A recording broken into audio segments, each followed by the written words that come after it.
Malaking mga mandirigma, mga sangkay dito sa Asia bubuuhin po ng Japan.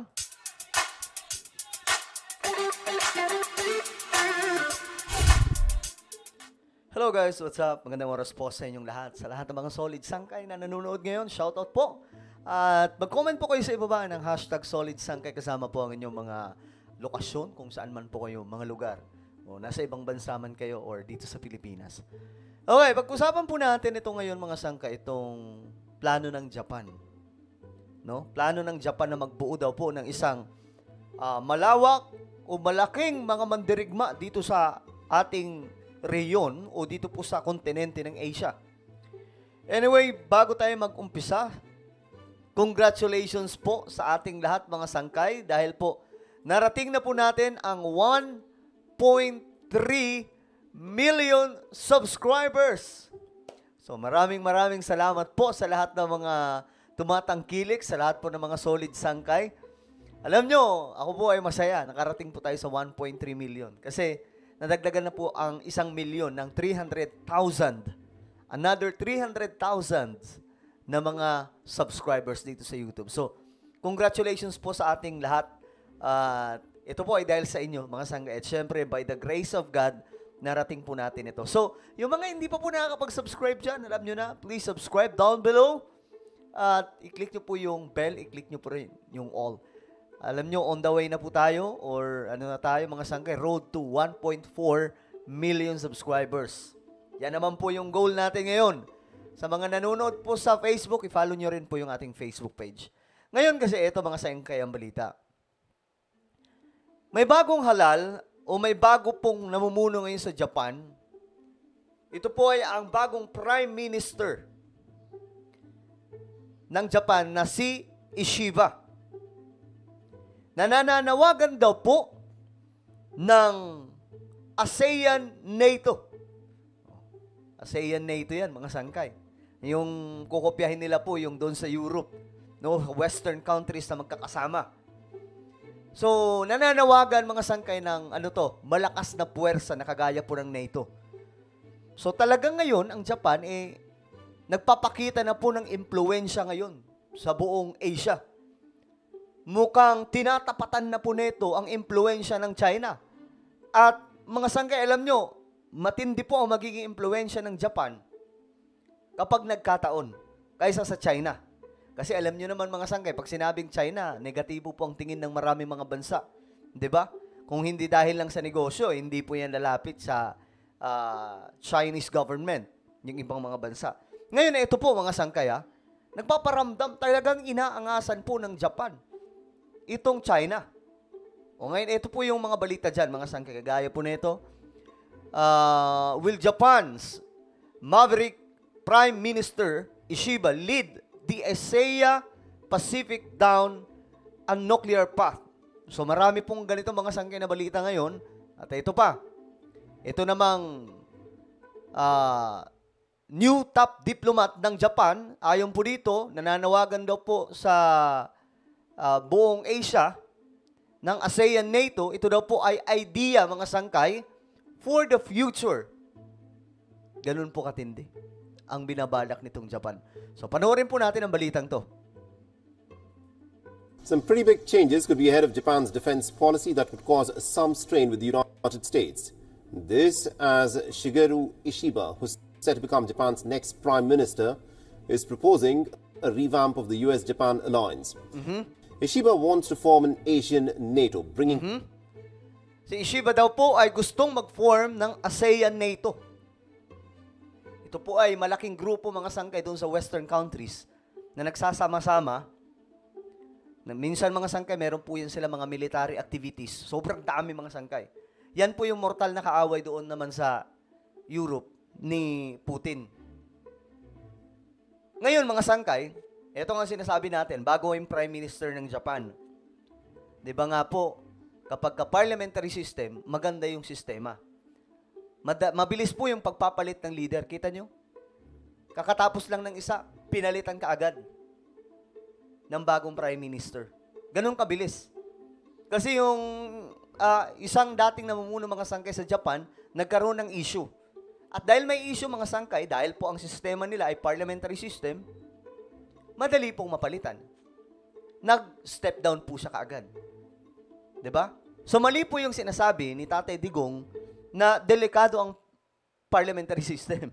'Di ba nga po, siniraan ni Tatay Digong yung tawag dito, yung parliamentary system na sabi niya baka daw ito yung balak nila Romualdez dahil po sa People's Initiatives noon, yung charter change.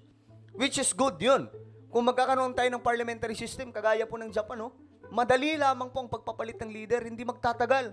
Kahit sabihin pa po natin na ang mauupo ay si Romualdez, okay lang.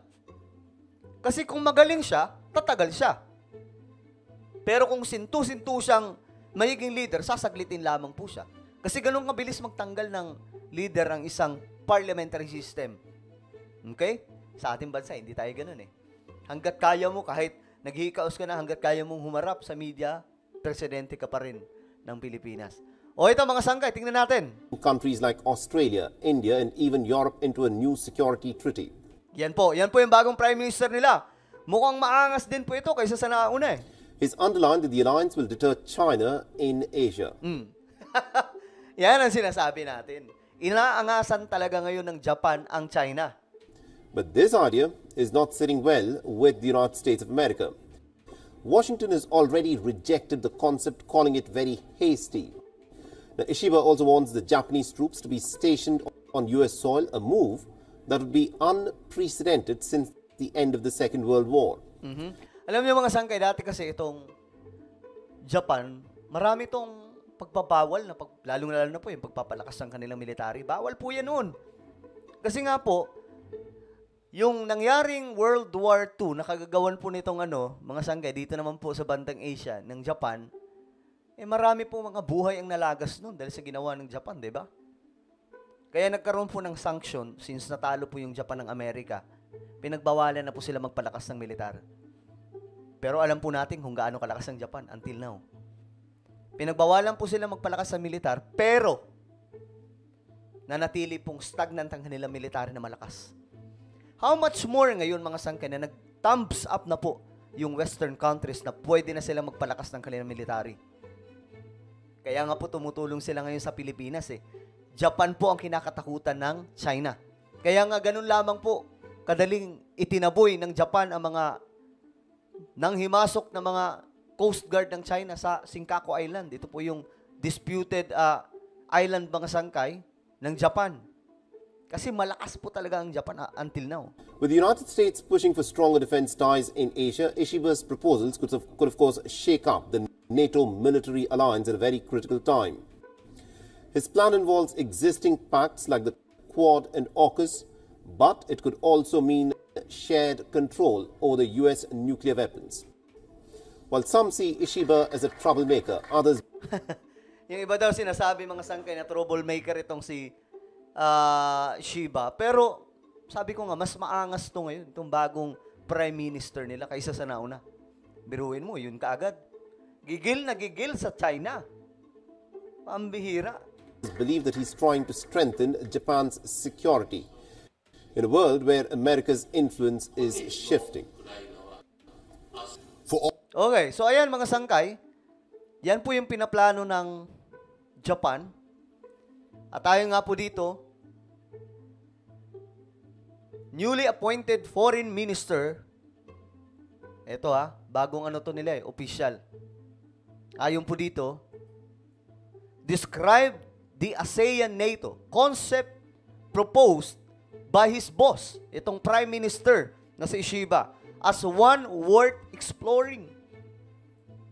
Eto mga sangkay, syempre, malalaman niya ng China, mababatrip yung China kasi ang China ngayon gusto nila, sila yung malakas, sila po yung kinikilala sa Asia. Pero, mga sangkay, ngayon, nagpapakita po ng angas ang Japan. Palag-palag po ang Japan dito, mga sangkay. Buti na lang, tingnan mo nga naman ang panahon, mga sangkay, dati kalaban po natin Japan. Ngayon, sino yung kakampi natin? Japan. Diba? Tingnan mo kung paano magbago, umikot ang ating panahon, no? So, ito po ay futuristic, mga sangkay na idea po nila.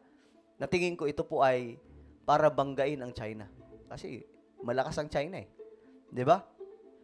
Paano kung magsama-sama, Japan, andyan pa po yung India, at iba pang mga bansa dito sa Asia. E di, taob dito ang China. Mayiging problema ng China itong Japan. Well, ano pong inyong komento mga sangkay? Kayo ba ay pabor na bumuo ng malaking hukbong sandataan ng buong Asia sa pangunguna po ng Japan? Well, just comment down below. And now guys, I invite you, please subscribe my YouTube channel, Sangkay Revelation. Hanapin niyo po ito sa YouTube. Dito po ako nag-upload ng mga vlogs na magaganda po yung pagkakagawa nating content. Okay? Mala documentary style. So hanapin niyo po ito sa YouTube. Kapag nakita niyo na, i-click niyo po yung subscribe, i-click ang bell, at i-click niyo po yung all. Ako na po yung magpapaalam. Mag-iingat po ang lahat. God bless everyone.